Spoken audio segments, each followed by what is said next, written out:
su retorno al I+D, ay, escuché una voz, perdón.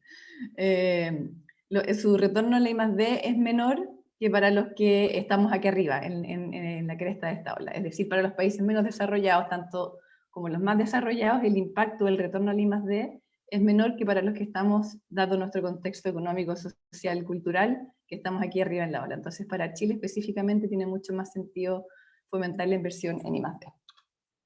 Perdón, estoy haciendo mañana. Ahí sí. Entonces, la investigación, el desarrollo y la innovación son un motor de desarrollo. Esto nos demuestra la crisis sanitaria que estamos viviendo hoy día, donde nos dimos cuenta que no estábamos demasiado preparados para resolver desafíos impredecibles como la pandemia. Y para esto la ciencia, el desarrollo de la ciencia y la tecnología son cruciales. Y también vamos a ver después con el caso de Manuel, un ejemplo de cómo las capacidades que estaban instaladas previamente en Chile nos sirvieron también para enfrentar este tipo de desafíos. Y la investigación, desarrollo, innovación y el emprendimiento, por supuesto, nos van a permitir modificar nuestra actual estructura productiva, desarrollando actividades que basen su competitividad en la generación y aplicación sistemática de investigación, desarrollo e innovación, lo que nos va a permitir aprovechar nuestras oportunidades como nuestras riquezas naturales para construir bienes y servicios que sean más intensivos en conocimiento. Entonces tenemos aquí un pequeño diagnóstico. Estos bullets vienen principalmente desde la Encuesta Nacional de Gasto en I+D y la Encuesta Nacional de Innovación, donde nos sacamos una foto pequeña de cómo está la ciencia en Chile. Por una parte, hemos logrado construir con el tiempo un sistema de ciencia, tecnología e innovación que se ha ido fortaleciendo. Tenemos una comunidad científica pequeña en términos de número de investigadores por cada 1000 habitantes, en comparación a otros países de la OCDE. Sin embargo, la ciencia que estamos produciendo, la ciencia que se está creando en Chile es de alta calidad y de alto impacto. Nuestros investigadores son muy productivos en términos de midiéndolo como publicaciones por investigador, y su impacto se mide en cuanto al número de citaciones. Sin embargo, vemos que estos investigadores no están bien conectados con la industria. Y por otro lado vemos que las empresas, por su parte, las empresas tradicionales, son en general poco innovadoras y hacen pocos esfuerzos en investigación y desarrollo. En comparación con las startups, que son las empresas jóvenes, que están sí, se han demostrado, se ha visto sistemáticamente que su gasto en I+D ha ido aumentando en los últimos años. Existe una baja colaboración entre empresas, centros de investigación de universidades, y esto me imagino que también lo han visto quizás desde la misma universidad. Y por otro lado tenemos los mejores indicadores para emprender en la región. ¿Qué significa esto? Que tenemos una comunidad científica muy productiva que produce ciencia de calidad, pero lo que necesitamos nosotros es sacar esa ciencia de la universidad hacia la sociedad y para generar impacto económico y social. ¿Y cómo podemos hacer esto? Uno de los mecanismos que vemos como más eficiente para hacer esto a través de las empresas de base científica y tecnológica. Respecto a la institucionalidad del nuevo ministerio, esto se los voy a mostrar muy en general, pero el Ministerio de Ciencia fue creado con el mandato no solamente de generar conocimiento y ciencia de calidad, sino que también transferirles y transformarlo en aplicaciones. Y para esto, la estructura del ministerio quedó como se ve en esta slide, donde tenemos por un lado distintas transferencias de distintos institutos tecnológicos y de programas de otros ministerios. Y vemos que la ANID es nuestra agencia ejecutora, es la sucesora de CONICET, donde además está la Iniciativa Científica Milenio. Y además llegaron al Ministerio distintos programas de la Gerencia de Capacidades Tecnológicas de la Corfo, donde están todos los instrumentos asociados a transferencia tecnológica y a emprendimiento de base científica tecnológica que van a quedar desde este año alojados en la ANID. Entonces, inicialmente esto estaba pensado como un modelo de transferencia desagregado, donde el conocimiento se generaba en el Ministerio de Educación, el Ministerio de Ciencia se encargaba de la investigación aplicada y el Ministerio de Economía se encargaba de la transferencia. Hoy en día todo esto quedó consolidado dentro del MinCiencia, donde tenemos, como les decía, estos instrumentos de otros ministerios que quedan coordinados y se genera esta cadena de transferencia tecnológica coherente, coordinada y con la misión de agregar valor a la sociedad a través y a nuestra economía a través de la ciencia. Acá, a modo de ejemplo, esta es como la estructura que tenía CONICET anteriormente. Había muchos departamentos independientes, con muchos consejos, con distintos programas, lo que hacía muy difícil de gestionar y lo hacía hostil hacia el usuario. Sin embargo, ahora, con la nueva institucionalidad, la ANID se ha reestructurado y quedaron 5 pilares fundamentales, que son los que se ven acá, donde se ve esta cadena de valor que les decía anteriormente. Hay programas consolidados de CONICYT desde siempre que ahora están dentro de la NID, como los programas de becas, Fondesit, etcétera, etcétera. Entonces tenemos un pilar de capital humano para la formación de doctores y magíster, un pilar de proyectos de investigación donde está Fondesit, un pilar para los centros para fomentar la investigación asociativa, donde están los centros basales, los milenios, y ahora también están algunos centros tecnológicos que pasaron desde la Corfo.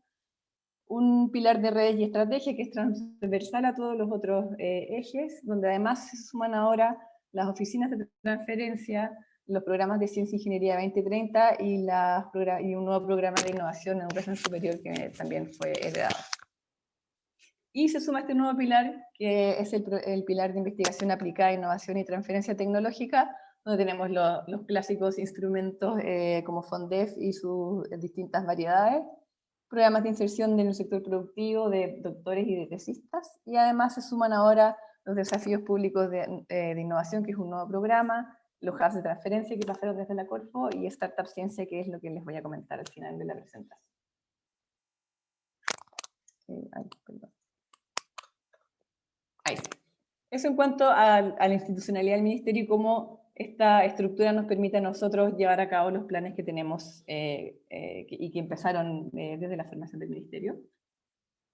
Como les decía, las EBST son un vehículo clave para la transferencia de tecnología, de forma de sacar la ciencia que se genera en las universidades y en los centros de investigación hacia aplicaciones con impacto social y económico. ¿Por qué? Porque como veíamos en el diagnóstico al principio, aprovecha nuestras fortalezas, dado que estamos haciendo ciencia de muy buena calidad y tenemos personal altamente calificado. Ataca nuestras debilidades, ya que nos mueve el mundo de la ciencia hacia el mercado, acelerando el impacto de la productividad científica del país, y nos mueve como país hacia una economía basada en el conocimiento, generando empresas más innovadoras, con mayor impacto, que resuelven problemas nuevos y además generan empleo de calidad. Los principales instrumentos de transferencia y emprendimiento son los que vimos antes también, que están alojados en la NID, pero se los quiero comentar aquí brevemente, porque no solamente está Startup Ciencia, que directamente es un instrumento que va a fomentar la creación de empresas de base científica y tecnológica y su fortalecimiento, sino que los otros programas también generan este ambiente propicio para que desde la universidad se vea el emprendimiento y la innovación como una alternativa posible, incluso de desarrollo profesional. Entonces están las OTLs y los hubs, que se encargan de sacar las investigaciones de las universidades hacia el mercado y conectar y fomentar esta conexión entre la academia y la industria, que como hemos visto necesitamos potenciarla. Los programas de Ingeniería y Ciencia 2030 para aportar a la competitividad del país, y estos programas buscan, como decía, también incorporar dentro de las mallas curriculares el emprendimiento y la innovación. Y la innovación en educación superior, que lo que busca también es institucionalizar la innovación dentro de las universidades, para que las universidades se atrevan a innovar y acercarse al mundo empresarial también.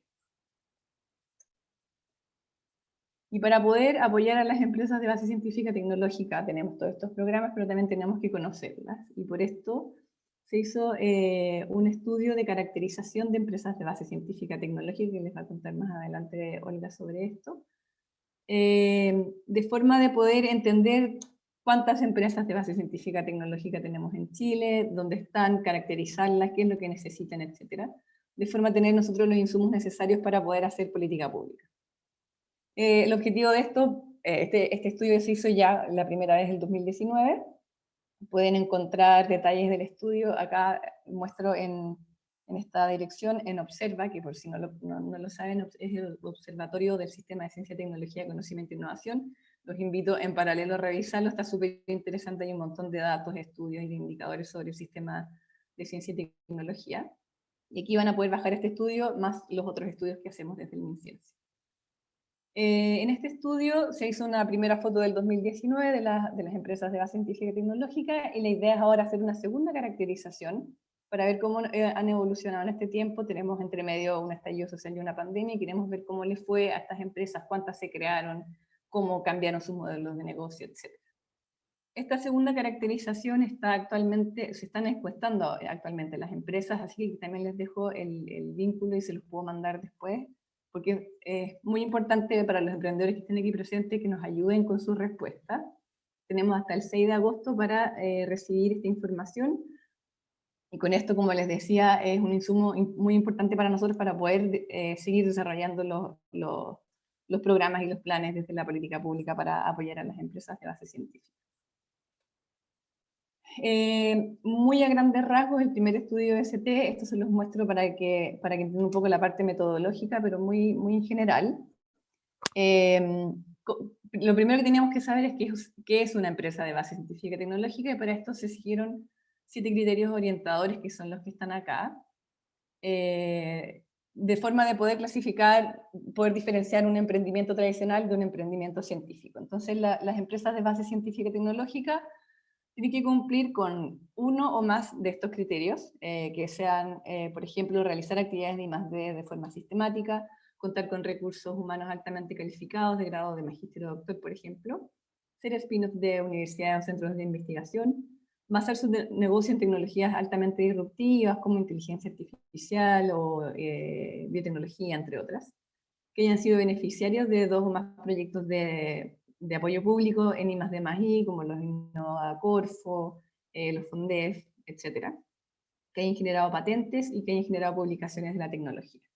Entonces, si una empresa cumple con más de uno de estos criterios, es una EBCT clase 1, si cumple con al menos uno es clase 2, y las clase 3 y clase 4 no clasifican porque no hay información o porque o definitivamente no cumplen los criterios.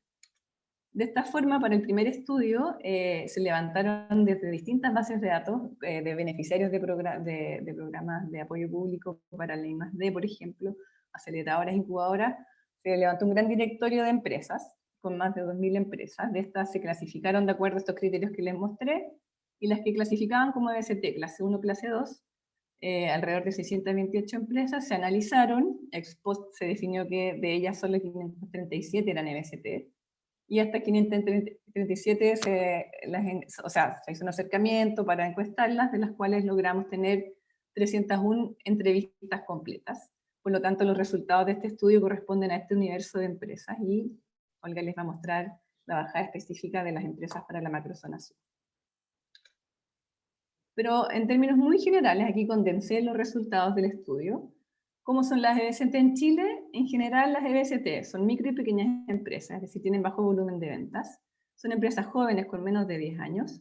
Son empresas pequeñas en cuanto a número de empleados, menos de 10 empleados en general. La mayoría está concentrada en la región metropolitana. La mayoría aún no exporta. En general tienen área formal de investigación y desarrollo, y en general tienen laboratorio propio. En cuanto al equipo emprendedor, es altamente calificado, con grados de magíster o doctor para hacer actividades de I+D, conocen tanto el mundo académico y empresarial, casi la mitad tiene experiencia emprendedora previa. Este es un dato muy interesante para nosotros porque vemos que se está reciclando el aprendizaje de los emprendedores, y hay una baja presencia de mujeres. En cuanto al origen del proyecto, el 48%, es decir, casi la mitad de las ideas y conocimientos, las ideas que generaron los proyectos emprendedores vienen desde otras empresas. El 27% desde universidad, ya sea de estudiantes o de profesores, y otro 20% de resultados de investigación también de universidades y centros de investigación. O sea, la mitad viene desde empresas y la otra mitad viene desde la academia y desde la investigación. Y entre las tecnologías predominantes tenemos a la biotecnología, junto con las tecnologías digitales, una combinación de ellas, muchas veces estas están combinadas, y en menor proporción otras tecnologías como robótica, materiales avanzados y combinaciones entre ellas. Y bueno, lo que nos interesaba a nosotros es entender las brechas y obstáculos que enfrentan las EBCT, y en términos muy generales son los que están acá. El acceso a capital, obviamente, dado los tiempos y montos que se requiere para estos desarrollos, no son atractivos para el mercado de capitales privados, por lo tanto requieren de un apoyo público para las etapas más tempranas. Acceder al talento, ya sea para los conocimientos técnicos y comerciales para el desarrollo de las empresas. Redes de conexión para entender los desafíos del mercado y los potenciales clientes. Acceso a infraestructura para investigación y desarrollo y también para su escalamiento. Conocimiento de barreras regulatorias que en países quizás como el nuestro, siendo tecnologías muy disruptivas, a veces no hay como normativas claras. Y la gestión estratégica, apoyo en la gestión estratégica de la propiedad intelectual. Entonces, con Startup Ciencia, con esta información se diseña Startup Ciencia, que tiene por objetivo principal entregar fondos de financiamiento para etapas tempranas, para fomentar la creación y crecimiento y fortalecimiento de estas empresas de base científica y tecnológica, pero también muy importante, tanto como el subsidio, es el acompañamiento adicional que se le haga a estas empresas para que puedan avanzar exitosamente. En términos generales, bueno, Startup Ciencia se lanzó el año pasado desde la Gerencia de Capacidades Tecnológicas de Corfo. Este año pasó a la NID y queda en la NID para siempre. El programa ha sufrido cambios de diseño gracias a feedback de expertos que nos ayudaron un poco en el rediseño. Por lo tanto, hoy Startup Ciencia es un subsidio de hasta 120 millones de pesos por 12 meses, donde el emprendedor o la emprendedora cofinancia el 15 o 10% si es que se certifica en el caso de empresas o proyectos liderados por mujeres. Pueden postular micro y pequeñas empresas con menos de 5 años de antigüedad que tengan proyectos innovadores y disruptivos basados en tecnologías de alta sofisticación, como las que muestro acá, y que ya cuenten con una prueba de concepto validada en el laboratorio. Y como les decía, está el subsidio, pero también nosotros queremos apoyar a las empresas en el desarrollo comercial y técnico de sus productos o servicios. Y para esto, estas son buenas noticias a propósito. Se generó un programa integral de apoyo estratégico a las EBCT. Estuvimos trabajando la primera mitad de este año y por fin lo tenemos ya andando. Cuyo objetivo es generar un entorno propicio para la evolución positiva de las EBCT, fortaleciendo una comunidad de aprendizaje y aprovechando las capacidades que tenemos en el ecosistema. Para esto, ¿qué hicimos? Hicimos una licitación pública a entidades expertas en emprendimiento de base científica y tecnológica, donde nos llegaron diversas propuestas. Nosotros dimos algunos lineamientos generales y nos llegaron propuestas con distintas profundidades para acompañar a los emprendedores. Tenemos actividades, estas propuestas comprendían actividades específicas de desarrollo, de formación de empresas, de aceleración, y también actividades más amplias para la conexión de estas empresas con el ecosistema. Esta licitación se le adjudicó una alianza estratégica entre los 3 hubs de transferencia con Endeavor, y estamos empezando ya con las actividades, partimos el 1 de julio trabajando y prontamente vamos a empezar con varias actividades, sobre todo para conexión y vinculación, de forma que los emprendedores puedan lograr aprendizajes rápidos y transformadores y adquirir las herramientas necesarias para avanzar en el camino del emprendimiento. Así que van a estar teniendo noticias también de esto muy pronto. Y con eso termino. Muchas gracias. Muchas gracias, María Paz. Qué interesante poder conocer la experiencia de instalación del ministerio y todos los insumos, principalmente de datos que se han generado, que sin duda pueden ayudar y orientar no solo a los emprendedores, sino también a quienes estamos en las universidades a poder comprender un poco más de este mundo. Por cierto que el financiamiento de Startup Ciencia es muy interesante. Nosotros estamos tratando de entusiasmar a nuestros académicos y académicas a que postulen. Vamos a ver cómo nos va a ir en esta convocatoria. Gracias, María Paz. Aprovecho Oye, voy a mandar los links que me los están pidiendo por el chat. Ah, súper, súper bien. Quiero aprovechar de recordar solamente de que estamos transmitiendo este seminario a través de Facebook para que después quienes quieran volver a visitarlo o compartirlo lo puedan hacer también a través de nuestras redes sociales que son Centro 14K. Vamos con nuestra Seremi Olga Barbosa, Seremi de Ciencia, Conocimiento, Tecnología e Innovación de la Macrozona Sur. Olga también nos trae una presentación, así que vamos a activarle su micrófono y la vamos a dejar en el escenario para que haga su presentación. Adelante, Olga. Gracias. Ahora viene el mayor desafío, que es lograr compartir pantalla. Espera un poquito. Digo en Zoom, ¿no? Tenemos un botoncito abajo que dice compartir pantalla en verde y... No sé si lo conozco. El problema viene aquí con las múltiples pantallas. Está la 1, compartir. Vamos a ver cómo nos va. Es como Zoom versus Meet. ¿Cuál están viendo? ¿La que tendrían que ver o la...? No, la de presentador. Como... La que no tendrían que ver, perfecto. Ahora sí. ¿Ahora qué ven? Ahora estamos viendo el PowerPoint y tienes que ponerle pantalla completa y estamos. ¿Ahí? Ah, no. No, ¿viste? Tengo que cambiarla de pantalla, ok. Tengo que moverla para el otro lado. Dame un segundito.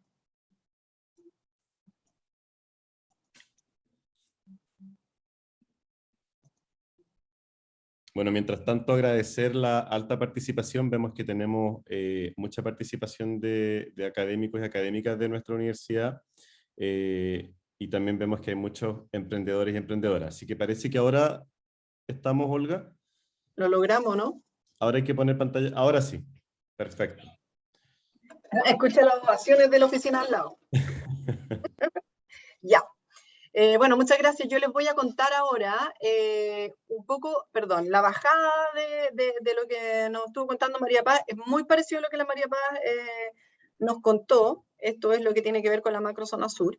Así que quiero agradecer a María Paz y a Matías Cifuentes en particular por haber ayudado en esta presentación, y me gustaría que después, cuando tengamos preguntas, las podamos contestar los tres, y más que nada esto es como para dar un hint y para que podamos discutir, ¿ya?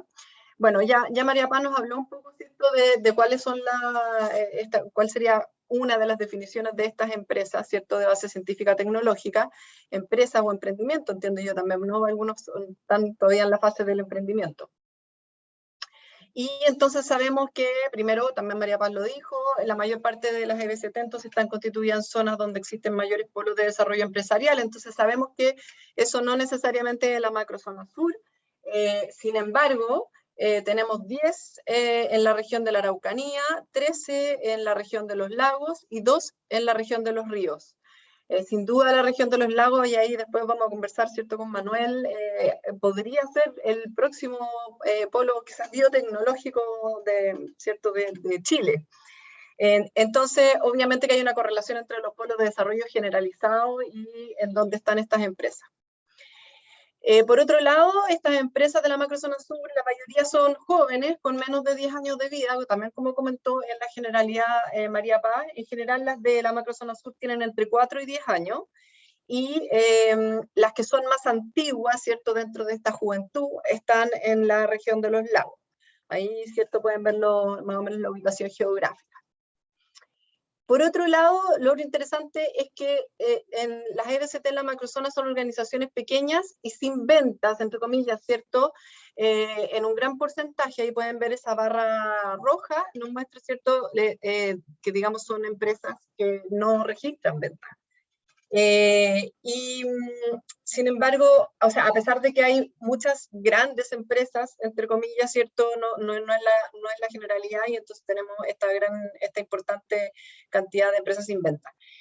Las que sí venden, y las más grandes, están en general en la región de los lagos, y creo que sería interesante después de que conversemos un poco respecto de esto. Nosotros lo que hemos visto hasta el momento es que muchas son de empresas biotecnológicas y que podrían estar desarrolladas alrededor de este rubro que tiene que ver con la salmonicultura o la acuicultura en general, las que hemos conocido, a excepción de Cura, ¿cierto?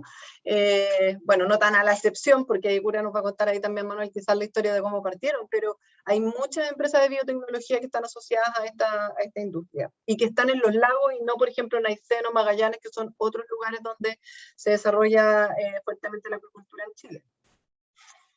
A pesar de las bajas ventas en ingresos, lo que hemos visto según este diagnóstico es que, a pesar de que tienen bajos ingresos, el capital que tienen lo invierten bastante en I+D. Y eso es algo que nos parece que es muy interesante, porque pareciera ser que, ¿cierto?, teniendo un capital quizás reducido o bastante concreto, la inversión, en vez de en el producto en sí mismo, la inversión va en generar más I+D, ¿cierto?, para probablemente sofisticar o mejorar su producto.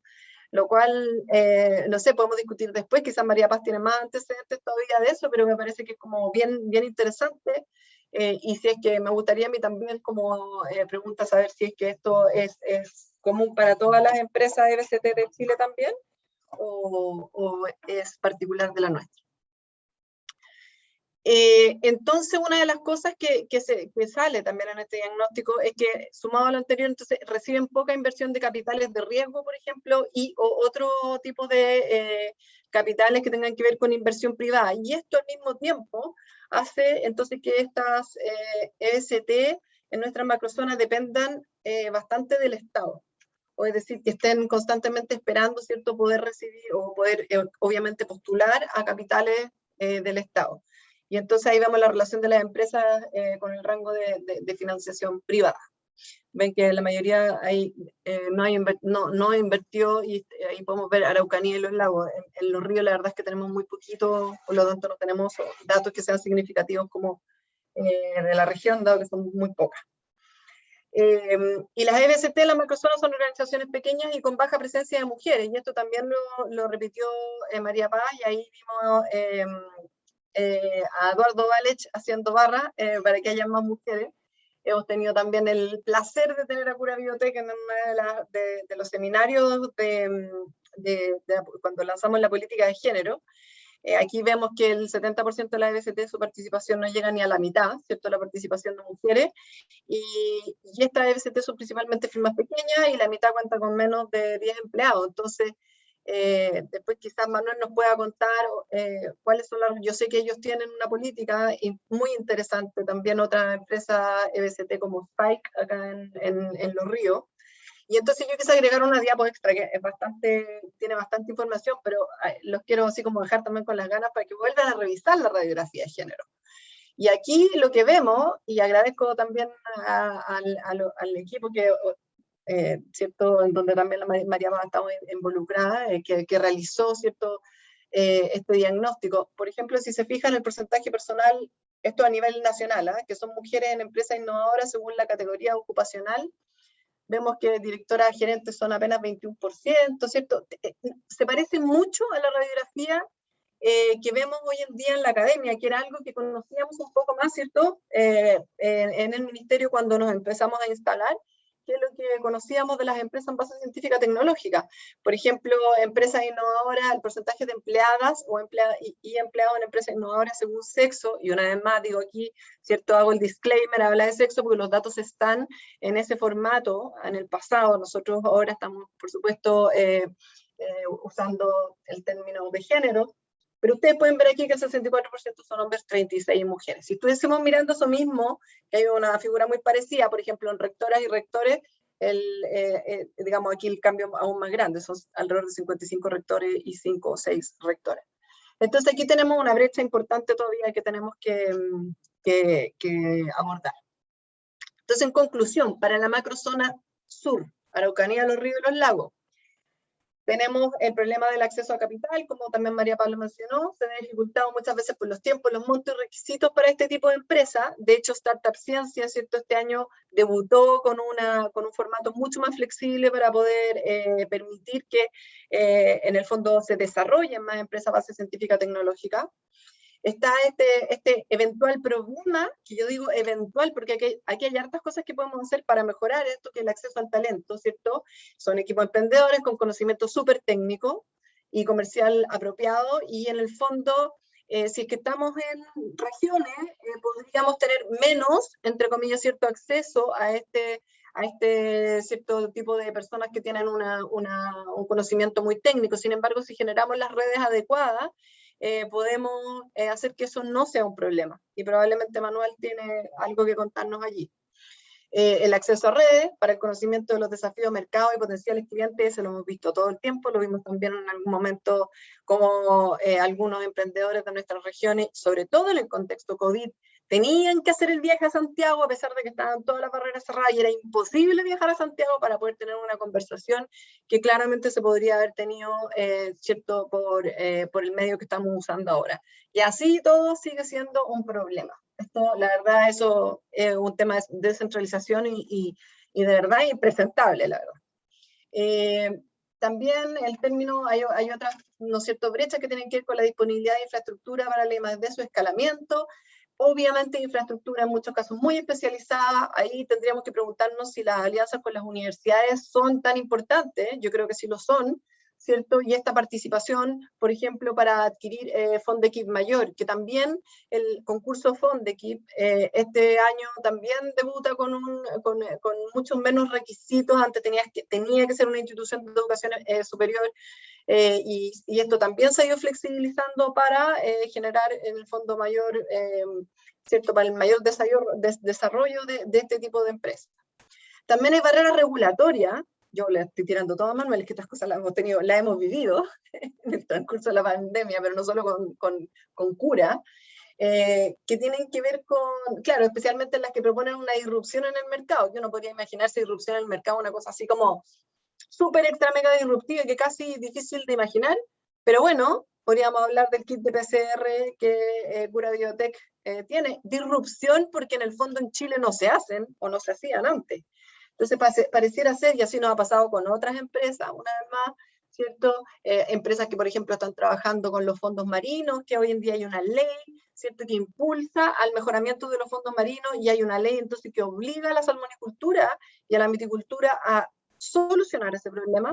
Sin embargo, existen un montón de barreras regulatorias que nos impiden que las empresas puedan efectivamente hacer estos negocios y poder, ¿cierto?, recibir capital, por ejemplo, de una salmonera, para poder hacer un prototipaje rápido, como lo exige obviamente la empresa, y un problema ambiental como, por ejemplo, la contaminación de los fondos marinos. Entonces, tenemos muchas barreras regulatorias, también lo vivimos con los ventiladores mecánicos, etcétera. Así que ahí tenemos harto que avanzar y preguntarnos si que en el fondo tenemos poca innovación en el Estado respecto de eso, y bueno, cómo generamos alianzas. Eso lo hemos conversado bastante con Benjamín Maturana, ¿cierto?, del Ministerio de Ciencia.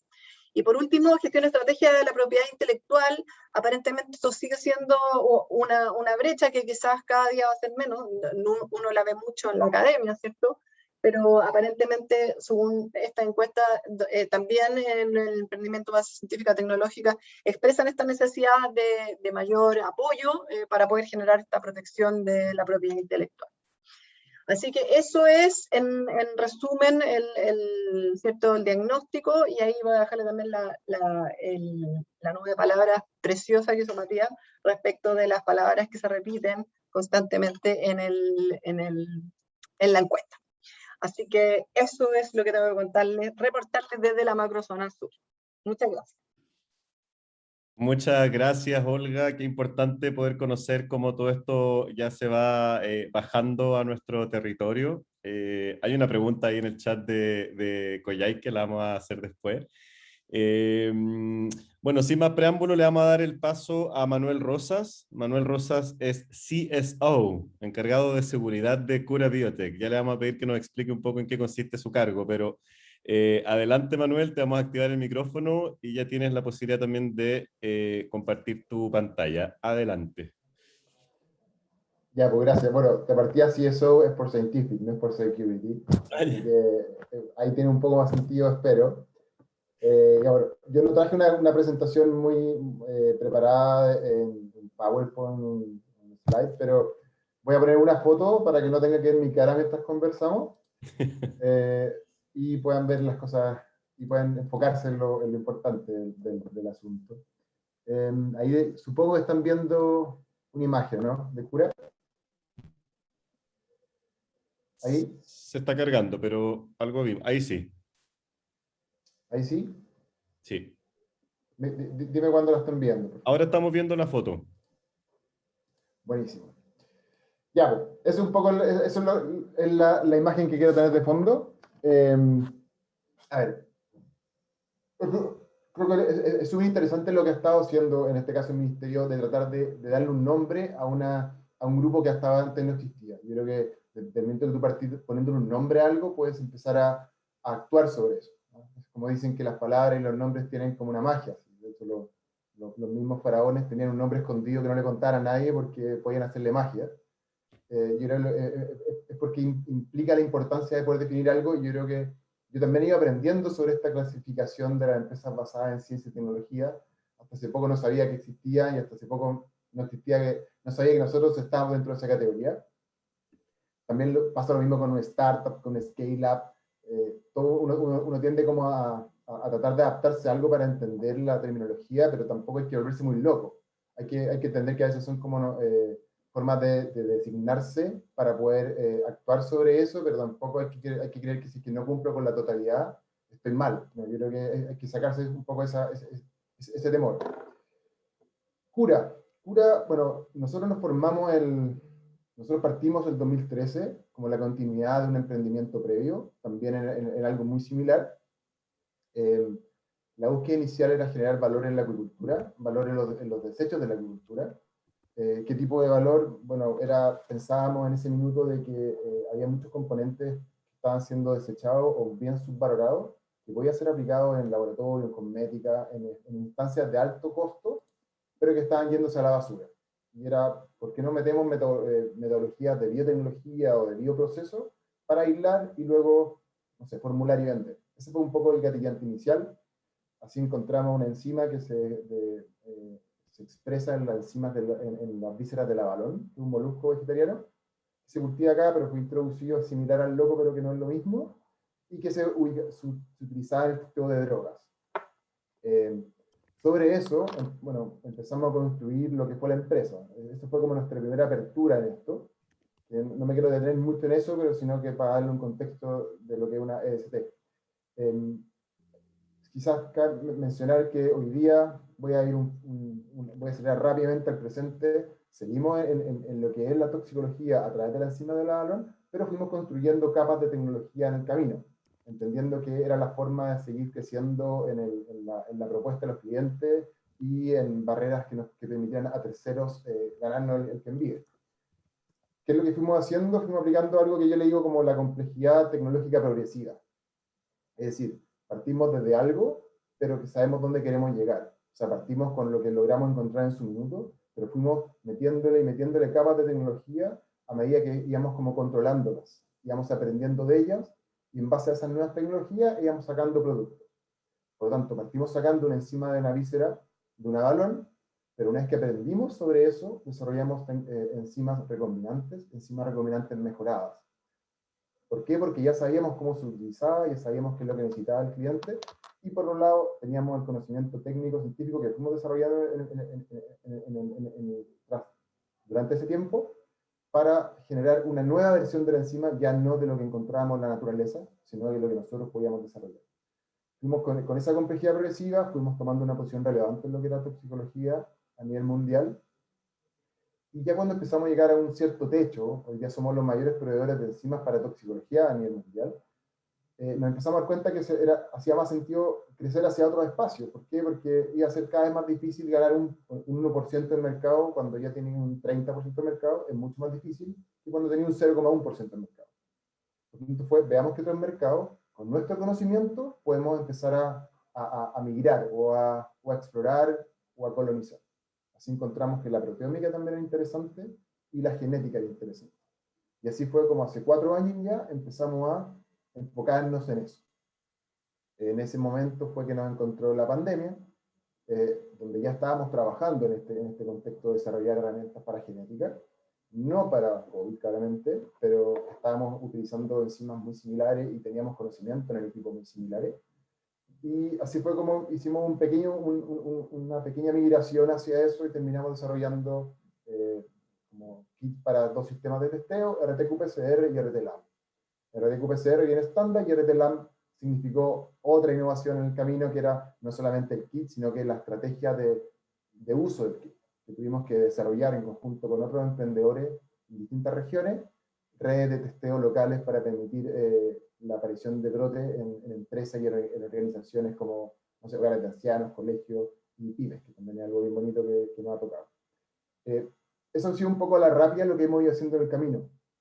Ahora me voy a detener en lo que es como una EBCT bajo lo que yo voy aprendiendo y un poco lo que voy entendiendo a medida que voy escuchando y pensando. Bueno, quizás lo que más nos diferencia es que nos damos cuenta de que hay un gran valor disponible para aquellos que son capaces de generar conocimiento y tecnología. ¿Qué es esto? Hay muchos problemas en el mundo que su única limitante para generar una empresa que los solucione es conocimiento. ¿Y cuál es la gracia de eso? Que si tú logras generar ese conocimiento y logras generar un producto que solucione ese problema, tú puedes hacerte de ese gran valor. Para eso necesitas invertir en información y en conocimiento, porque por algo no se ha hecho hasta ahora. Una vez que lo desarrollas, obviamente van a haber otros que lo van a querer, porque también una de las cosas que nos caracterizan es que son altos márgenes. Una vez que tú desarrollas el producto, optas a altos márgenes, a diferencia de empresas mucho menos quizá diferenciadas, como puede ser la extracción de recursos. O sea, aquellos que cortan un árbol, bueno, pueden haber, o sea, tampoco hay empresas que son más extractivas que otras, que dependen menos del conocimiento como elemento de barrera de entrada, sino que, por ejemplo, yo soy dueño de esta mina, y como esta mina de oro soy yo el único dueño, esa es mi barrera para tercero. Cuando tú tenés como tu barrera del conocimiento, eso te genera otro tipo de barreras, pero también te genera otro tipo de complejidades, que es estar continuamente manteniendo un conocimiento que te mantenga distante de tu competencia, porque basta que aunque tú generes un signo peso en alguna parte para que otros quieran capturarlo. Otra cosa interesante son los tiempos y ciclos de desarrollo para esas soluciones. Pueden ser muy distintos. Una empresa, una biotech en este caso, puede estar basada, por ejemplo, en fármacos, en remedios, que tienen ciclos de desarrollo muy largos, o nosotros, que tienen ciclos de desarrollo entre comillas más cortos, que son como, por ejemplo, kits y reactivos para testeo. Esos los ciclos pueden ser relativamente más cortos, pero es relativo porque depende cuán ambicioso eres tú en la novedad del kit que estás desarrollando. Por lo tanto, hay una diferencia respecto a eso. Otra diferencia podría ser como el grado de inversión y a qué destinas tú una inversión versus otro tipo de empresa. Como nosotros necesitamos estar desarrollando conocimiento para hacer nuevos productos, tenemos que derivar hartos recursos a eso. En nuestro caso, puede oscilar entre un 10 y un 20% de nuestras ventas van a I+D. A diferencia de otras empresas, quizás ese porcentaje puede ir a marketing, porque su diferenciación es por marca, por atractivo, qué sé yo, una cerveza Cristal tiene que gastar mucha plata en marketing en equipos de fútbol, por ejemplo. Nosotros tenemos que gastar mucha plata en I+D. También complejidades que va generándonos eso. ¿Qué es lo que es el I+D al final? El I+D es perseguir, como ir haciendo experimentos y buscando eso que tú crees que es lo que se necesita, pero para eso necesitas una instalación física, para eso necesitas equipamiento, y para eso necesitas lo más importante, que es el conocimiento. El conocimiento que lo tienen las personas. Desarrollar el capital humano para poder tener una empresa basada en tecnología no es menor, y mucho menos en un país como Chile, que no tiene experiencia en eso. Podemos tener científicos con experiencia, podemos tener empresas con experiencia, pero científicos con experiencia en industria son pocos. Y eso sí nos pasa que tenemos que invertir tiempo en eso, que eso es algo malo para una empresa cuando busca rentabilizar, pero es algo bueno para un país, porque al final va generando ese conocimiento y también va generando otra cosa secundaria que es buena, que es que tú te das cuenta que tu gente es lo más importante dentro de la empresa. Y haces activamente, buscas activamente que la gente quede en la empresa, que esté contenta con la empresa, que esté alineada con los propósitos de la empresa. Porque te importa que quede y que su conocimiento que va adquiriendo también se quede. Eso es como un efecto positivo de tener gente bien vinculada. Otro de los resultados que es, bueno, yo genero toda esta información, ¿qué hago con ella para que alguien no me la capture? Por tanto, todo lo que haces como propiedad intelectual no es menor. Si vas usando marcas como otras empresas, otras industrias también, pero también empiezas a trabajar con otras cosas más relevantes, como la confidencialidad que puede derivar en secreto industrial o en patente. Eso es como un poco tocando de distintos ámbitos lo que es como esta I+D con un objetivo. Quizás, claro, a veces uno ve, cuando uno está en la academia, uno puede ver, por ejemplo, a mí me cuesta producir esto y Sigma o Merck lo venden tanto y se están forrando. Bueno, la verdad que tuvieron que hacer todo un desarrollo para llegar ahí.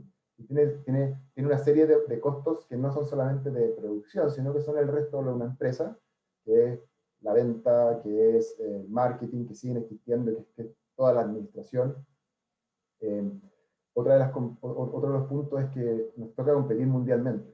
Otra vez, cuando está en altos márgenes, todos quieren tener altos márgenes de rentabilidad. ¿Y quiénes lo buscan? Bueno, tú lo buscas en Chile, pero también lo puede buscar alguien en Pakistán, en República Checa, en Estados Unidos. Nosotros hasta ahora, hasta pre-pandemia, solamente nos habíamos enfocado en Estados Unidos, compitiendo en gran medida con empresas basadas en Estados Unidos. Era bien difícil y exigía de nosotros, y sigue exigiendo de nosotros, como una disciplina y una calidad que es parte de nuestra I+D, o sea, de nuestro ADN. O sea, nosotros cuando tú compites mundialmente, nos vale decir, no, la aduana cerró durante 2 meses porque estaban en una huelga. No, la verdad que la calidad de servicio en Chile es pésima, por lo tanto, cliente, usted entiéndame. No, yo estoy compitiendo mundial, por lo tanto no existe esa disculpa. También tenemos que estar continuamente preocupados por qué es lo que viene. Acá la velocidad es mucho mayor, o sea, no sé, volviendo quizás al cemento. El cemento se inventó hace miles de años o cientos de años, no lo sé, pero es poco probable que aparezca una tecnología que en 5 años, o en 8 años, o en 10 años, haga que el cemento ya esté completamente obsoleto. Pero con productos de mucho mayor valor agregado, eso es distinto. Las tasas de velocidad de cambio son mucho mayores. Por lo tanto, tienes que estar mucho más preocupado de lo que se viene y ser, ojalá tú, el que va construyendo otra vez esas capas de tecnología e información por sobre lo que ya tenían. O sea que van a haber otros que van a estar copiándote, pero no importa porque tú ya partiste de la información que a ellos les llegó tarde para hacer lo que viene. Y vas con eso. Por lo tanto, también vas especializándote en ciertos nichos. Quizás tocar puntos como otros efectos secundarios buenos, como esto que decía de la relevancia de las personas. El tema de la región, lo que decía la Olga. La verdad que, si bien en un comienzo fue una apuesta, haber fundado una empresa en Puerto Vara, en regiones, yo creo que tenía ciertos componentes que no eran como tan de apuesta, eran los que hacían sentido, a unos pocos en ese momento, quizás a mí, pero que yo creo que estamos cerca estamos cerca de poder decir, oye, tú estás en la región, ¿por qué hiciste eso? Estamos cerca de poder decirle, ¿y por qué hacen la pregunta de por qué hice eso? O sea, yo creo que ya estamos muy cerca de poder decir al revés. ¿Cuál sentido tiene estar en Santiago versus en región? Si tu tablero de juego es el mundo, no hay mucha diferencia. Yo creo que vamos acercándonos en esa dirección. Las limitaciones que tenemos, la verdad, yo creo que son las limitaciones que tiene una empresa en Chile, no en región. Que es como, por ejemplo, efectivamente, en nuestro caso no ha sido, pero el acceso a capital. El acceso a talento tenemos que ir construyéndolo. Los proveedores, yo creo que los proveedores sí es una relevancia. O sea, los proveedores de servicios asociados a nuestra tecnología, que son biotecnología, son monopolios. Y los monopolios son malos, donde sea que esté. Por lo tanto, uno está forzado a lidiar con proveedores que muchas veces no son buenos proveedores, pero son los únicos que tienen ese equipamiento, esa tecnología en Chile. Yo creo que si es que hay algo que deberíamos como atacar en Chile para solucionar muchos desarrollos, es ver cómo están este elemento que son los distribuidores nacionales de tecnología global. Porque eso sí se transforma en una limitación. Bueno, las redes claramente. O sea, mientras... Esto lo puedo extrapolar a las comunidades, pero está probado sociológicamente que una comunidad donde existe mayor entrecruzamiento de las personas que la componen, más resistente y más resiliente es la comunidad. Lo mismo es con las empresas, por ejemplo, de biotecnología. Mientras más conectadas estén las redes, mientras más robustas sean las redes, mayor velocidad, mayor capacidad de resiliencia o de adaptación va a tener el país. Y entendemos que cuando uno es de los primeros, uno tiene que ir un poco forjándolas, pero estamos trabajando activamente en que esas redes vayan siendo cada vez más sólidas, para que seamos muchos los que podamos trabajar juntos. La infraestructura, claramente, nuestra forma de acción es física. Hay una parte que es como virtual, pero también es física.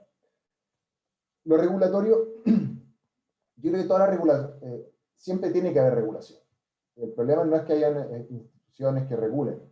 El problema es que nosotros nos vimos enfrentados, por ejemplo, en los desarrollos relacionados con COVID, es que no existían reglas claras. O sea, lo que tú quieres es un camino de ir ejecutando. Cuando no existe un camino, no sabes qué hacer. Yo creo que eso es lo que en el país se necesita y también en muchos países. O sea, cuando tú te empiezas a acercar a las fronteras de desarrollo, no existe regulación. Está probado que la incorporación de una tecnología en una sociedad no se demora menos de 10 años. Y cuando se demora menos que eso, genera como estrés en muchas instancias, como por ejemplo en las legislaciones y en las regulaciones. Pero sí la velocidad o la adaptabilidad. Y un poco la confianza entre las partes, yo creo que es una de las limitaciones, y generar como alineamiento. Y quizás terminar con otras dos cosas, que es como una empresa basada en tecnología sí es más sustentable y sí es más moderna en todos sus niveles. Es más sustentable porque usualmente no tenemos desechos en grandes volúmenes y pueden ser atacados. O sea, nosotros, por ejemplo, nos hicimos una promesa propia que todavía no la queremos hablar hacia fuera como a nivel de marketing, porque es propia, que es, queremos ser carbono neutral al final de año. O sea, lo vamos a hacer. Estamos viendo cuánto mitigamos y cuánto compramos de bonos, pero lo vamos a hacer.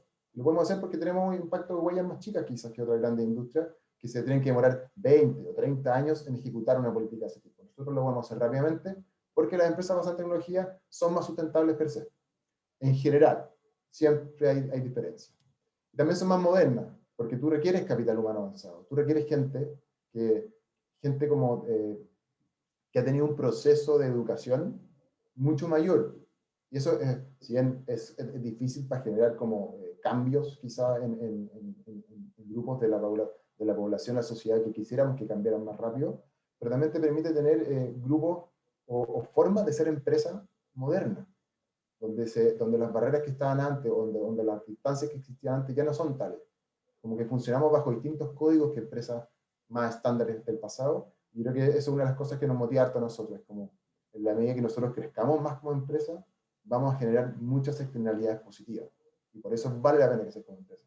No solamente por la rentabilidad monetaria, sino que por ese tipo de rentabilidad. Y eso es lo que nos invita, no solamente como uno que es dueño y quiere que tiene que tener más lucas, menos lucas, sino que nos invita a todos como equipo a querer crecer, porque nos convencemos de que el crecer de la empresa es un bien de la sociedad. Y creo que ahí traté de tocar hartos temas bien dispersos, pero creo que estas cosas son las preguntas lo que más puede interesar. O sea, ahí te lo dejo, Claudia.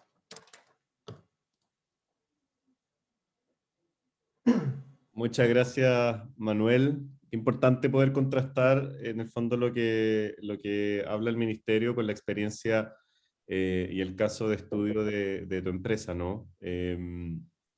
Vamos a pasar a las preguntas. Yo me imagino que hay hartas personas que quieren hacer preguntas. Tenemos a nuestras dos expositoras y a nuestro expositor súper atentos para poder responderlas, así que vamos a comenzar levantando la mano. Yo voy a activar el micrófono y también les vamos a pedir ojalá que puedan encender sus cámaras para que nos podamos ver. Yo tengo un par de preguntas para romper el hielo, siempre cuesta un poco, pero ya veo que alguien levantó la mano, así que le vamos a dar enseguida el paso a Nadine. Nadine Ramírez, adelante. Hola, hola, ¿me escuchan, me ven? Te escuchamos y te vemos. Súper, muchas gracias. Primero les cuento un poco en el contexto en donde me desenvuelvo. Trabajo en la Universidad de Concepción y como investigador en el Instituto Milenio de Oceanografía. También el año pasado nos adjudicamos un proyecto Fondequip Mayor. Y nuestro enfoque es la exploración del océano. Actualmente el océano ultra profundo, la fosa de Atacama, puntualmente ahí tenemos el foco en estos momentos con el Fondequip Mayor. Y normalmente nos vemos con la limitación de que estamos como en un círculo vicioso ahí, en donde requerimos soluciones que no están en el mercado, como para poder realizar la investigación de punta que nosotros nos creemos harto el cuento ahí en ese sentido. Y esa solución no está en el mercado ese.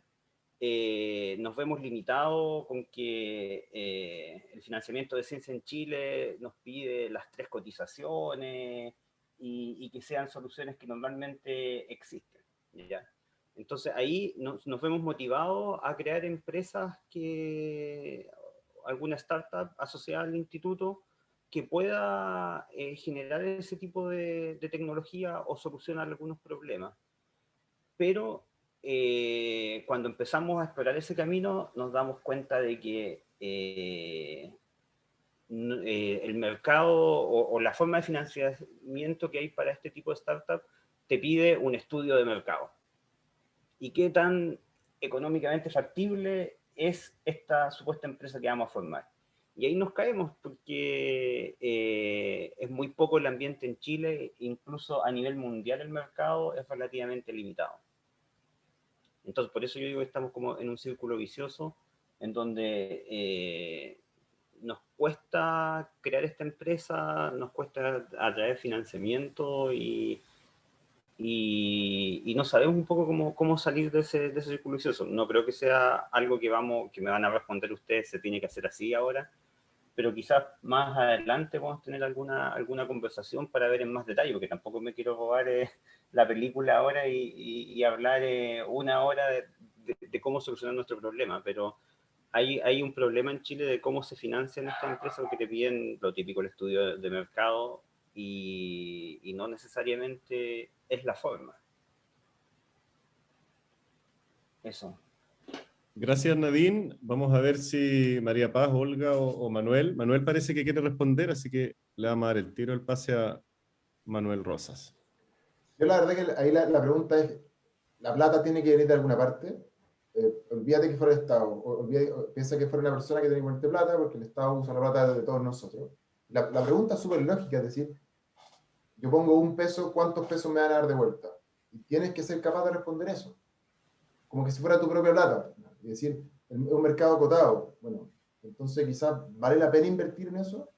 Si ustedes están convencidos de que es válido invertir en eso, ¿por qué? ¿Cuáles son su racional de inversión? Creo que hay que pensarlo de esa forma. O sea, los recursos siempre son limitados. En una empresa, en el Estado, en un fondo de inversión, da lo mismo. Al final hay que convencer a un tercero de vale la pena invertir. Y si no, hay que convencerse a uno mismo si es que fuera la plata de uno. Yo no creo que sea un problema de ciencia o de Chile. De hecho, una cosa que se me escapó decir es que yo creo que el problema de que en Chile no se cuente con más recursos para ciencia es porque todavía tenemos que demostrar que la inversión en ciencia llega a la calle. Yo creo que para eso ha sido bueno el COVID. Si no le mostramos a la gente que la ciencia llega a la calle, no nos merecemos recibir esa plata versus una vivienda, porque todavía estamos con necesidades súper primarias como país. Por lo tanto, hay que demostrar desde el uso. Y al final, usualmente, esos procesos de estudio de mercado valen la pena a uno también. Todos hemos pasado por eso. Nosotros estamos pasando por eso continuamente y queremos mejorarlo. Porque nunca es suficientemente bueno y hay mucho que aprender, pero yo me lo tomaría como una instancia más de aprendizaje. Así como es la parte científica del laboratorio, también la parte de construcción de proyectos es súper valioso para decir, ¿sabéis que voy a encaminarlo por acá más que por allá? Gracias, Manuel. Yo me voy a atrever a complementar algo respecto a lo que plantea Nadine, y yo creo que es muy cierto. Nosotros que trabajamos harto con emprendedores, de repente uno se encuentra con ideas de negocio donde te dicen, bueno, pero ¿cómo voy a estudiar un mercado que no existe? Entonces existen variadas metodologías y herramientas que te permiten incluso homologar lo que está pasando en otros mercados, para poder argumentar que finalmente el estudio que tú estás haciendo o la tesis que tienes respecto a algo que podría transformarse en un negocio se pueda validar. Incluso existen muchos financiamientos de Corfo. En esto Corfo es un súper buen aliado porque tiene varios instrumentos que son justamente para poder validar técnica y comercialmente una idea de negocio. Entonces, la sugerencia ahí es revisar realmente el Startup Ciencia. Es un súper buen instrumento que está especialmente diseñado para quienes están en la academia o en los laboratorios o en los centros de investigación. Y también están, por supuesto, las oficinas de transferencia o las vicerrectorías de investigación y desarrollo de las universidades, que también te pueden echar una mano a poder definir este tipo de cosas. Hay una brecha grande, yo creo que da para que lo trabajemos en otro seminario, Olga, María Paz, que nos puede ayudar a ayudar a los y las investigadores a que puedan en el fondo adquirir estas herramientas de emprendimiento. Ya nosotros vemos mucho que el mundo académico tiene realmente mucho temor respecto como a que tú lo saques de su zona de confort y digas, no, ya olvídate de tu carrera académica, cosa que es imposible, y ponte a emprender. O sea, esa es como la nueva onda, y la verdad es que cuesta. Yo creo que ahí hay un desafío que tenemos quienes estamos apoyando emprendimiento, quienes están en el Ministerio de Ciencia, quienes están también en las oficinas de transferencia y en la vicerrectoría de las universidades, de poder impulsar esta cultura de emprendimiento en el mundo académico. Gracias, Nadine, por tu pregunta. Vamos a seguir con la siguiente persona que tiene su mano levantada, el señor Christian Schmitz. Vamos a activar su micrófono. Y ahora sí, adelante, Christian. Gracias, Rodrigo, y felicitaciones a los 3 expositoras que brillantemente expusieron esta problemática que nos aqueja desde el mundo universitario, especialmente, sobre todo cuando se trata del spin-off universitario o el emprendimiento universitario que enfrenta muchos obstáculos desde la propia universidad, desde la mentalidad académica, como bien señalabas tú, Rodrigo, recién. Y creo que por ahí tenemos que ir facilitando esto y generar también una cultura más propicia al riesgo. ¿En qué sentido? Que yo hablo, bueno, primeramente soy también del vecindario, no soy de la macrozona sur, sino que de la centro sur, igual como quien me precedió en la palabra. Soy también de Concepción, de la Universidad Católica de Concepción, y con alguna experiencia en gestión universitaria. Cuando uno está liderando los temas de regulatorios universitarios, uno de inmediato retrocede cuando escucha spin-off universitario o empresas de base tecnológica, porque estos son riesgos que no puede contraer la universidad. Existen dos tipos de empresas, una en la cual uno simplemente deja libre al investigador académico, y la más atrevida sería que la propia universidad ponga capital. Y esa última es casi inexistente, diría yo, en el país. Existen muy pocos casos, según tengo experiencia, y resulta que eso es precisamente lo que nos diferencia con otros países, donde existe una cultura más de arriesgarse. Y en ese sentido yo quería escuchar precisamente a María Paz, a Olga, cómo pudiéramos nosotros atrevernos más, generar esa regulación interna en las universidades. Estoy ahora pensando en universidades estatales, que ya es mucho más difícil, pero también en las universidades públicas no estatales, donde luchamos con dificultades muy similares a las estatales. Entonces, ¿cómo lo ven desde el ministerio esa barrera y cómo franquearla? Muchas gracias. Gracias por darnos el micrófono. Esta la María Paz también. Sí. Yo quiero hacer un comentario antes de que Claro. María Paz remate con más sustancia, quizás. Porque lo que yo he visto, y a raíz de lo que comentaba antes Nadine y Rodrigo, yo creo que los científicos, las científicas, no necesariamente tenemos la pasta para ser emprendedores y emprendedoras. De hecho, yo ahora, digamos, en este cargo, ya como saliendo un poco, ¿cierto?, de la academia, me doy cuenta que lejos uno de los sectores más conservadores de nuestra sociedad somos los científicos y las científicas. Yo pensaba que éramos muy liberales, pero la verdad es que no, somos tremendamente conservadores. Entonces, lo que yo creo que es importante es, y el rol que nosotros tenemos también como Ceremis, es generar la vinculación. O sea, yo esperaría, por ejemplo, que, o sea, yo vi como lo que yo trabajaba pudo haber sido un muy buen emprendimiento, y la verdad es que cuando me acercaba a la OTL o me decían, pero bueno, ¿cuál es tu modelo de negocio? Y yo le decía, bueno, es que justamente estoy recurriendo a ustedes porque no tengo idea cómo hacer un modelo de negocio. Entonces creo que el vincular el sistema es algo esencial, que de hecho es como lo más importante para nosotros, y por eso estamos haciendo estos seminarios con 14K, porque además partimos trabajando con cosas que tenían que ver con prototipaje, y justamente nos encontramos con problemas también que tienen que ver con innovación social. Si por ejemplo queremos hacer un laboratorio de prótesis, por ejemplo, que es una de las cosas que estuvimos conversando en algún momento, bueno, eso no es cualquier capital el que tú tienes que conseguir para eso, porque además el retorno no es, o sea, hay que medir el retorno social, que estoy segura que es gigantesco, pero tampoco un modelo de negocio que no fuese tan fácil descifrar. Entonces, sin entrar más en detalle, yo creo que la vinculación entre los sectores es esencial, y creo que en ese contexto las universidades y el ministerio están haciendo estas vinculaciones. Tenemos por ahí a la rectora a la decana de ciencias, Leila Cárdenas, la doctora Leila Cárdenas, ¿cierto?, que está dirigiendo Ciencia 2030. Bueno, tenemos a Rodrigo, que está involucrado con la Ingeniería 2030, ahora están también los proyectos INES, ¿cierto?, de innovación en la educación superior con I+D. Creo que se están generando las herramientas, los instrumentos, quizás María Paz nos puede contar un poco más, pero lo esencial yo creo que es no perder el foco, ¿cierto?, y de que en el fondo esto sea para generar vinculación concreta a largo plazo, y ahí cuando digo vinculación, también tenemos que incluir al sector público.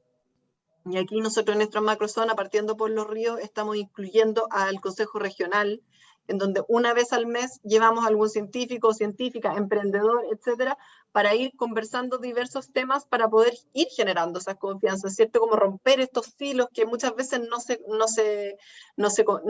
se conectan. Entonces, conexión y vinculación, pero en serio y metodológicamente, algo que yo creo que es súper urgente. No sé qué quiere agregar María Paz. Sí, bueno, Olga dijo varias de las cosas que yo pensé cuando Cristian hizo la pregunta.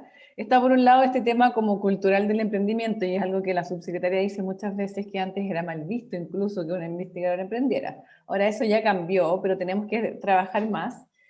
Y a través de los programas, como decía la Olga, Ingeniería, Ciencia 2030, INES, generar en las universidades el entorno donde sea propicio emprender, donde sea una alternativa a emprender. Entonces, de a poquito vamos avanzando a través de ese tipo de iniciativas hacia eso. Y esto es para que los que tengan el bicho de emprender, emprendan, porque tampoco esperamos que todos los investigadores emprendan. Los investigadores que les gusta investigar van a seguir investigando, y está súper bien que hagan eso. Los necesitamos en eso. Por otra parte, hemos estado levantando también, como parte de este plan de fortalecimiento de empresas de base científica y tecnológica, no lo dije en la presentación, pero es algo que está en proceso también, todo lo que tiene que ver con las normativas y las leyes que impactan en la formación de spin-offs desde las universidades. Tenemos las leyes del sector público, de que los investigadores son funcionarios públicos, tienen restricciones para emprender por ese lado. En las privadas también tienen restricciones por la ley esta del lucro, y cada universidad además tiene su propio reglamento en torno a la propiedad intelectual, que incentiva o desincentiva más o menos la generación de spin-off. Lo que estamos haciendo ahora es iniciar un estudio, lo vamos a licitar muy pronto, para hacer un levantamiento de estas normativas, ver casos de éxito de spin-off universitarias y ver casos de no éxito, no vaya a decir fracaso porque todo es aprendizaje, para ver cuáles son las buenas prácticas que nosotros podemos levantar y replicar, y hacer un manual, decir, miren, estas spin-off exitosas se crearon gracias a que en estas etapas se hizo esto, gracias a que las spin-offs tienen además buenas prácticas laborales de este tipo, para que puedan replicarlas otras además.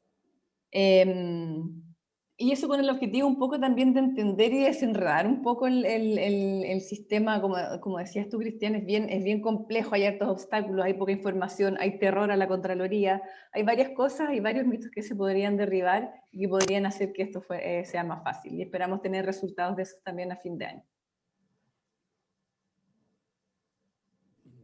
Muchas gracias, María Paz, Olga y Cristian, por la pregunta. Vamos a recordar de que levantando la mano podemos ir dando el pase. Obviamente, en honor al tiempo, no nos vamos a extender mucho rato más, pero ya saben que nosotros, a través de nuestras redes, también la misma Ceremi, el Ministerio de Ciencias, estamos con los canales súper abiertos también para poder recibir todo tipo de inquietudes y propuestas. Y por cierto, estamos ya conversando internamente aquí, vamos a buscar la forma de repetir estos seminarios y transformarlos en un ciclo que nos permita poder seguir abordando estos temas de manera más completa. Tenemos al señor Gastón Muñoz con la mano arriba, le vamos a activar su micrófono para que pueda también hacer su pregunta. ¿Lo me escuchan? Ok. Hola, buenas tardes ya a todos. Los felicito por esta iniciativa, es una buena instancia para ver quiénes están interesados y quiénes tienen algo que decir en este tema de desarrollo. Mi pregunta es por las lucas, porque eventualmente, independiente de dónde nazca la idea, las empresas pasan por varias fases Corfo de validación de la idea, desarrollo de prototipo, y ya tenemos algo para vender. Y finalmente, independiente de toda la cultura que vamos a desarrollar en torno a la innovación, la idea final o el objetivo final es que esto se transforme en una empresa que venda, que tiene que tener números positivos eventualmente. Y para lograr esto necesitamos una inversión en algún momento. Entonces, cuando yo voy al banco a pedir plata para un emprendimiento, claro, puedo hipotecar mi casa, mi auto, un montón de cosas, y el banco me va a prestar plata en la medida que vean que el negocio es bueno. Entonces no te prestan plata fácil para instalar un negocio completo o algo de ese tipo que la gente entienda. Pero al momento que le dices que vas a producir o vas a vender una enzima, la cara que te ponen te la encargo. Eh, entonces, y sabiendo que estos negocios también tienen un riesgo, es posible crear una, o sea, a lo que yo, la consulta es si se ha pensado eventualmente generar algún tipo de fondo para este tipo de emprendimientos que tienen base tecnológica, que tienen su cierto riesgo, que tienen un modelo de mercado, pero que no consiguen inversionistas porque el tipo que está detrás es un estudiante, un postdoc o un académico que en realidad no tiene muchos contactos con inversionistas, a pesar de que puede que la Corfo sí los contacte, pero eventualmente necesita sus buenas lucas. Hacer una política, un convenio con el Banco del Estado, asesorado por Corfo, asesorado por la ANIT, eventualmente que puedan ser los entes técnicos que evalúen la idea de decir, mira, este proyecto ya pasó por Corfo, se ganó un par de fondos a MIT. Entonces sí, aquí hay un mercado interesante, inyectemos lucas para que pase ya a la fase, a la fase de mercado, porque en realidad no todos la gente que genera esto cuenta con una herencia o red de amigos que coloquen las lucas, eventualmente. No sé si eso está contemplado, pero yo creo que sería una buena política eventualmente y podría facilitar que esto llegue a donde tiene que llegar, porque una empresa no puede vivir de Corfo eternamente. Eventualmente en algún momento tiene que salir al mercado. Eso. Gracias, Gastón. Vamos a ver quién de nuestros expositores se anima a responder la pregunta. Manuel, quizás. Olga, María Paz. Bueno, yo creo que quizás desde mi experiencia fue Corfo. Corfo ya hace varios años atrás, hace más de 10 años empezamos con Corfo. Ahí a la Loreto Burgo, en su minuto con Australia y Cuba, por otros lados también, creativamente buscándola. Al final, ese fue nuestro caso. Yo creo que en su minuto, por ejemplo, el mundo de la enzima es un ejemplo bien claro. O sea, a mí me encantaban las enzimas. Las enzimas aplicadas en alimentos son productos a granel, que tú requieres bioreactores de miles de litros y por ende millones de dólares de inversión para partir jugando, versus enzimas para research use only o para laboratorio, que podían ser volúmenes más chicos y por lo tanto uno podía lograr hacer pruebas de concepto más baratas. Pero como que esas limitaciones, entendiéndolas en ese minuto, fue como vamos a enfocarnos acá y ahí vamos a generar atracción. Y gracias a Corfo, ninguna plata externa, solo Corfo y ingresos propios, o sea, ingresos de la venta después que se dio, nada más. Así que, pero nadie dice que es fácil. y por eso que hay que probar y probar, ¿no? Y el banco está para prestar plata cuando el negocio es seguro. El banco le debe la plata a un tercero y quiere ganar plata, así que no te va a prestar plata por riesgo. Los fondos de riesgo te van a prestar plata inicialmente cuando hayas generado un cierto como conocimiento ya de lo que estás diciendo. Por eso es tan importante empezar a generar esas capas. Los friends, fools and family, después los inversionistas ángeles, después ciertos fondos de inversiones como más chicos, por lo grandes. Eso están para el riesgo de la tecnología. Y yo creo que Chile sí tiene algo que no tienen muchos países, que es inversionistas, o sea, inversiones del gobierno, y desde hace muchos años atrás. Y estamos viendo los resultados de ese progreso continuo de invertir en personas. Yo creo que hay que seguir dándole, Gastón. Suerte. Sí, también hay que tener presente de que no es necesario tener familia con recursos ni amigos con plata para echar a andar una idea. O sea, Chile es la envidia de Latinoamérica por la cantidad de recursos que invierte en emprendimiento. O sea, Corfo hoy en día innovó sus líneas de financiamiento, entonces tienen como todas las etapas de acompañamiento del emprendimiento. Obviamente, Corfo espera que uno sea capaz de generar ventas. Por eso son súper importantes las validaciones técnicas y comerciales de la idea que nosotros queramos echar a andar, pero hay que tener esa mirada súper presente, que no es solamente los bancos y la familia, sino también Corfo puede apoyar enormemente y sustancialmente el desarrollo de un emprendimiento. Gracias, Gastón, por la pregunta. Gracias, Manuel, también por tu respuesta desde tu experiencia. Y vamos a continuar con Jennifer Alfaro, que también levantó la mano para poder hacer su pregunta. Adelante, Jennifer. Sí, hola, muchas gracias por el seminario, lo encuentro genial que se aborden estos temas. Mi pregunta es un poco más global. Mi pregunta es con respecto a las estrategias o los lineamientos que se definen como estrategias país. Lo que yo veo es que la mayoría son enfocados en temáticas que tienen mucho que ver con las materias primas que se generan en el país. Por ejemplo, no sé, minería, acuicultura, y ahora se ha incorporado esto del hidrógeno verde también, que es algo que está un poco más en boga, como más internacional. Pero ¿qué pasa con emprendimientos de base tecnológica que van en otro ámbito? Por ejemplo, el de la biomedicina, que es algo que no termina necesariamente generando un producto vendible, pero que sí puede ser un negocio igual a través de los licenciamientos. ¿Cómo se enfoca y si es que hay algo que se esté trabajando en esa área? Porque creo que es un área que está absolutamente abandonada en términos de los financiamientos y en ese sentido. Muchas gracias. Gracias, Jennifer. Vamos a pedirle a Olga o María Paz si se animan a responder. Ya, me desilenciaste a mí primero. Yo no estoy tan de acuerdo con la aseveración de que en el fondo esa sea un área en particular que está abandonada, puede que esté equivocada. Me parece más bien que son todas áreas emergentes y, o sea, sin duda, es como en el fondo, no me parece raro que se desarrolle primero un área que es en la que ya trabajamos, por decirlo así, ¿cierto? O sea, todos queremos que avancemos, ¿cierto? Desde que tengamos una transición desde un país que explotación de sus recursos naturales, que no deberían de llamarse así, de hecho, ¿cierto?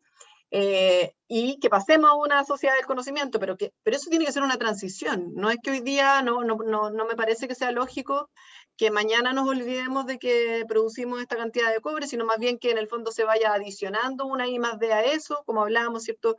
Sofisticando y agregándole valor a eso, ¿cierto?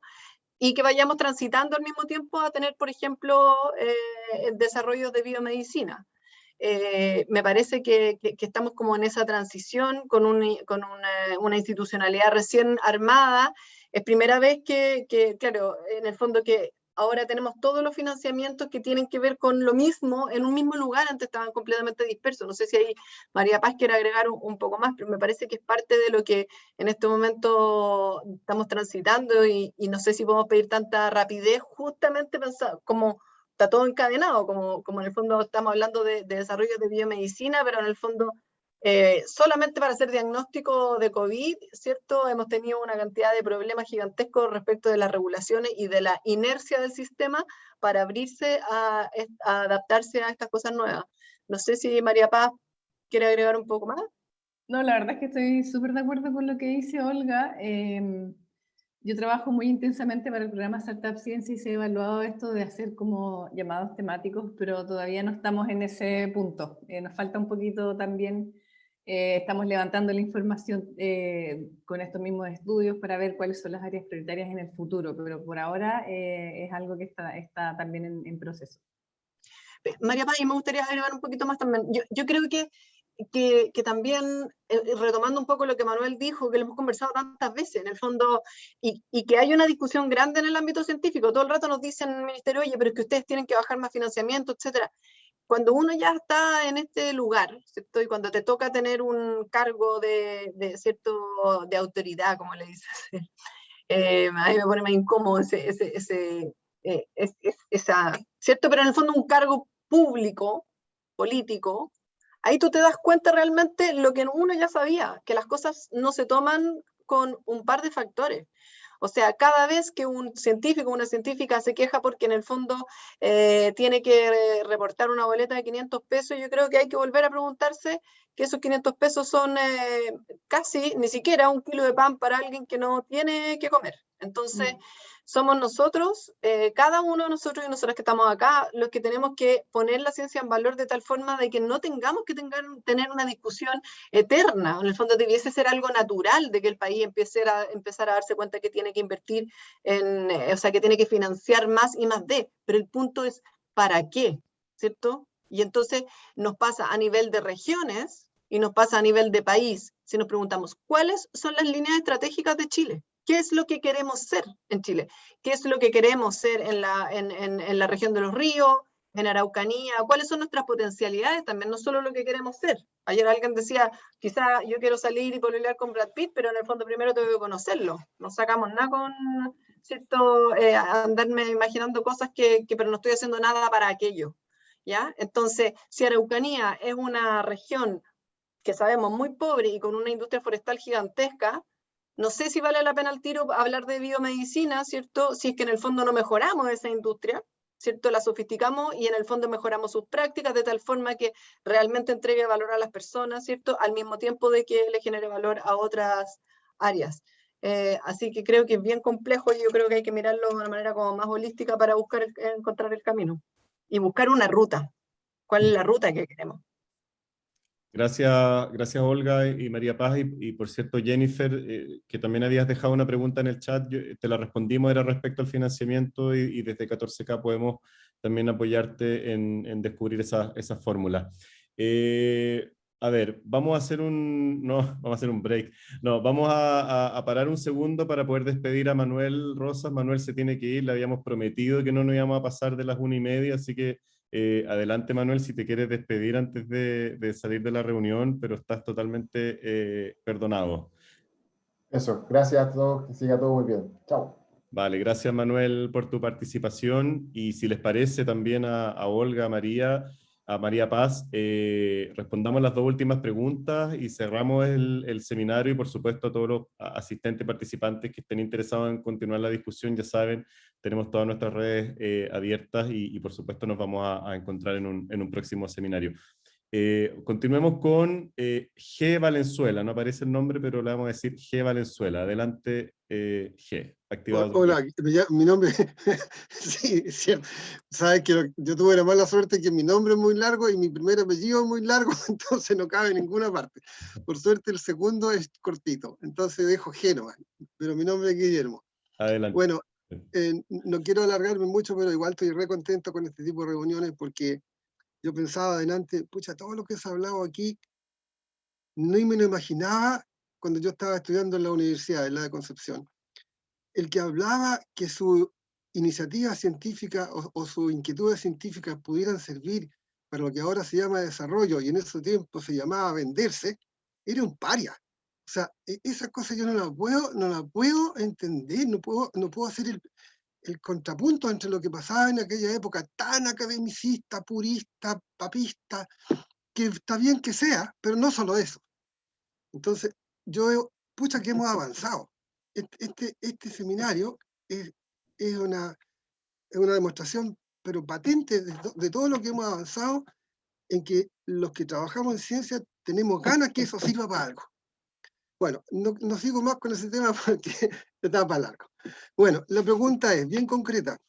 En este proyecto, en este programa de Startup Ciencia, y que está con la sigla EBST, si tienen contemplado que alguna industria de importancia, pero que no está en Chile, sino que es extranjera, me refiero a la industria camaronera, de los camarones que uno compra, el llamado camarón ecuatoriano, pero que no es solo ecuatoriano, obviamente. Ese tipo de industria gigante que esté interesado en algo que nosotros hacemos acá, que es un insumo alimentario que a ellos les importa mucho, pero que en Chile podría tener otros usos, pero que eso es materia de investigaciones que todavía están andando. Pero la que está clarísima es que ese insumo alimentario proveniente de la acuicultura innovativa que estamos haciendo nosotros le interesa a la industria, pero que no es chilena. Entonces, yo no sé si calza dentro de toda la enumeración que hizo delante, me parece que fue María Paz, que lo dijo muy, muy en detalle, cómo funciona este EBCT, pero no me quedó claro si cabría ahí un interesado de una industria extranjera. Eso quiero saber. Gracias, Guillermo. Gracias. Vamos a activarle a María Paz, que va a responder tu pregunta. Muchas gracias, muchas gracias.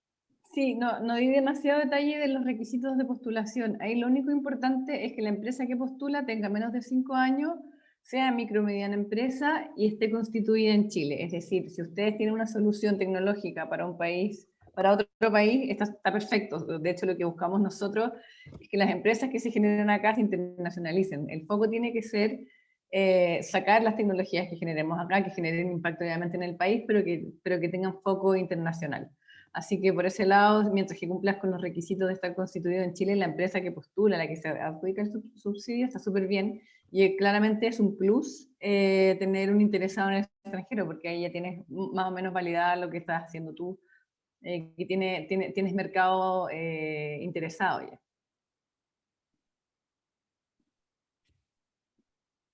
Súper. Muchas gracias, María Paz y Guillermo. Vamos a seguir con la última pregunta de este seminario y ya nos vamos a poder ir todos a almorzar. Así que, por favor, Alfo Rojas, el escenario es tuyo.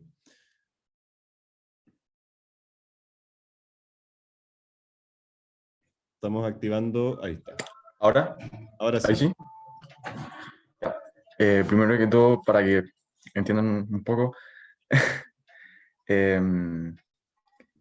recién este año voy a cumplir 18. Hago robots, drones y tengo bastantes proyectos. Estoy realizando también software, inteligencia artificial, estoy desarrollando también una app médica y un montón de otros proyectos e ideas que puedo patentar, pero aún no porque menor de edad y todo eso. Y el mayor problema que tengo es que estoy como solo trabajando en todo esto, no he recibido educación de ninguna parte externa además de internet. Entonces... A ver, esperen que se le desactivó el micrófono a... Ahí sí, ya. Entonces, el mayor problema que tengo es que estoy solo. No he recibido apoyo ni educación de ningún lado externo. Y tampoco conozco gente como interesada en participar en los proyectos sin que esperen como que les pague como empleados o cosas así. Entonces, ese ha sido como mi gran inconveniente. También postulé a Corfo por un proyecto porque estoy inventando un dron y todo un sistema autónomo y autosustentable de delivery con drones. Y postulé a Corfo ese proyecto y me lo rechazaron al final, en la última etapa. Y no me explicaron por qué. Supongo que debe ser por como la edad y no tener un equipo y todo eso, que tiene bastante sentido, la verdad. Entonces, ese es como mi problema, que no tengo un equipo y he conversado con gente que está en la U, conozco a harta gente, pero todos están como en la suya y como me ha costado mucho como poder generar conexiones reales para llevar a cabo los proyectos. Y ese es como el mayor problema. Entonces, no sé qué consejo me darían, qué recomendación, no sé, la que crean que sea la mejor. Eso. Y de verdad, está súper bien, me encanta que hagan este tipo de seminarios y cosas, porque así sé que hay más gente que está trabajando en este tipo de cosas, de ciencia y todo. Muchas gracias, Alfo. Vamos a ver si María Paz u Olga se animan. Yo pensé que iba a responder tú, pues, Sí, Rodrigo. yo también. Usted tiene un centro Estamos alineadas con la de Olga. emprendimiento, de prototipaje. Sí. Yo no soy el protagonista de este seminario, pero bueno, voy a responderle la pregunta a Alfo, ya que nosotros trabajamos principalmente con estudiantes. En primer lugar, voy a defender a Corfo. Corfo siempre te tiene que enviar feedback de por qué no ganaste el concurso. Y si no te lo envió por correo, quizás te llegó a spam y tú tienes todo tu derecho de pedirlo, porque es un insumo muy importante para poder mejorar tu postulación. En segundo lugar, y Corfo siempre insiste mucho en esto, y estoy seguro que el Ministerio de Ciencia a través de Startup Ciencia también, el equipo es fundamental. No existe el emprendedor o la emprendedora que es capaz de hacer todo solo. No importa la edad, no importa si tienes o no tienes estudios formales, pero sí tienes que ser capaz de poder expresar que tienes un equipo y de qué está a cargo todo ese equipo. Nos encontramos mucho siempre con emprendedores que dicen, bueno, necesito equipo, entonces voy a poner a mi mamá que es contadora y voy a poner a mi papá que, no sé, pues es seco para hacer las compras. Entonces, si tú estás desarrollando tecnología, yo te recomendaría que te acerques a la universidad, que converses con estudiantes que estén estudiando ingeniería, por ejemplo, en el caso de nosotros que tenemos la ingeniería informática, la ingeniería electrónica, la ingeniería mecánica, tenemos un laboratorio de desarrollo de prototipaje con profesionales que están ahí capacitados para poder apoyar a personas como tú que tienen una idea y que la quieren desarrollar para poder llevarla a un siguiente nivel. Así que yo diría que la invitación es esa, como revisar bien las bases de los concursos, ver bien lo que te están preguntando, si tuviste la posibilidad de postular, pedir el feedback para saber en qué te equivocaste para poder mejorarlo y, fundamental, buscar un equipo y generar redes. Para eso está la universidad, no es necesario que tú seas estudiante de la universidad, puedes acercarte sin ningún problema a nuestro centro y te vamos a ser capaces de conectar con la gente que te va a poder ayudar. Muchas gracias. Ánimo, te están tirando por ahí. Sí. Felicitaciones, así que hay que seguir nomás, seguir adelante. Tú eres joven, así que tienes que aprovechar ese tiempo que tienes a tu favor. Claro. Bien, vamos Gracias. acercándonos al final de este encuentro. Yo quiero agradecerle por sobre todas las cosas a los y las participantes. Y también, por supuesto, a nuestros expositores, nuestras dos expositoras que van quedando ya, Olga y María Paz. Estamos muy agradecidos como Centro 14K, también como Universidad Austral, de poder contar con esta colaboración, y estoy seguro de que nos vamos a quedar con un montón de ideas y de temas para poder seguir organizando otras versiones de este seminario. Así que a todos los presentes un gran saludo. Les reitero que este seminario lo vamos a dejar alojado en nuestras redes sociales del Centro 14K. Las pueden encontrar en nuestra página web www.14k.cl. Y eso, quizás Olga, María Paz quieren despedirse. Voy a activar el micrófono. Ya. Yo quiero agradecer también quiero agradecer a María Paz Merino, que siempre es un agrado poder trabajar con ella. Siempre está disponible para traerla desde Santiago hacia acá.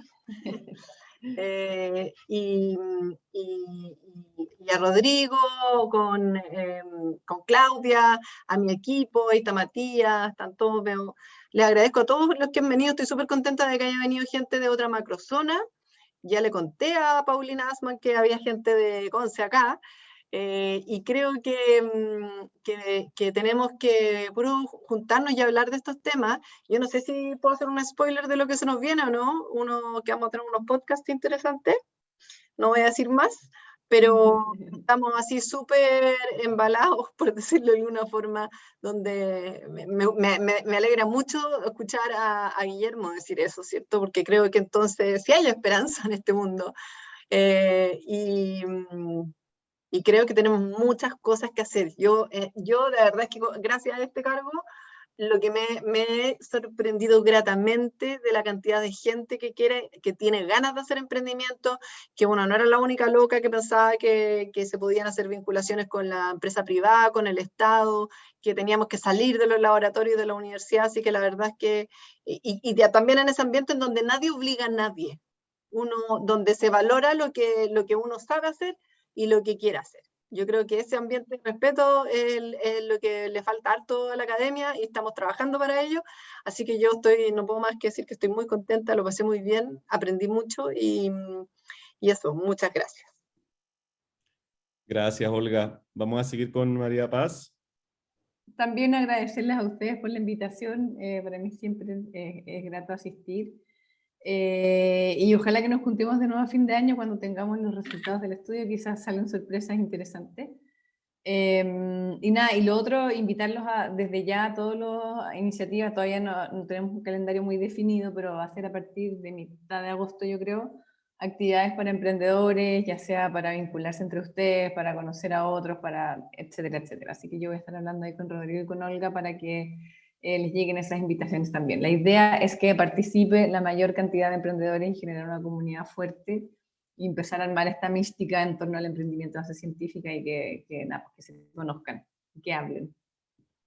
Muchas gracias, María Paz. Y por favor, antes de que todos se vayan, yo sé que tenemos hambre, pero algo que es tradición para nosotros cuando hacemos estos seminarios y estos eventos por Zoom, es que por favor nos tomemos una foto de grupo, activemos nuestras cámaras. Hoy día la palabra que vamos a ocupar va a ser EPST, para que todos aparezcamos ahí sonriendo. Así que, por favor, si quieren aparecer en la foto oficial, los invito a que puedan activar sus cámaras y saludar.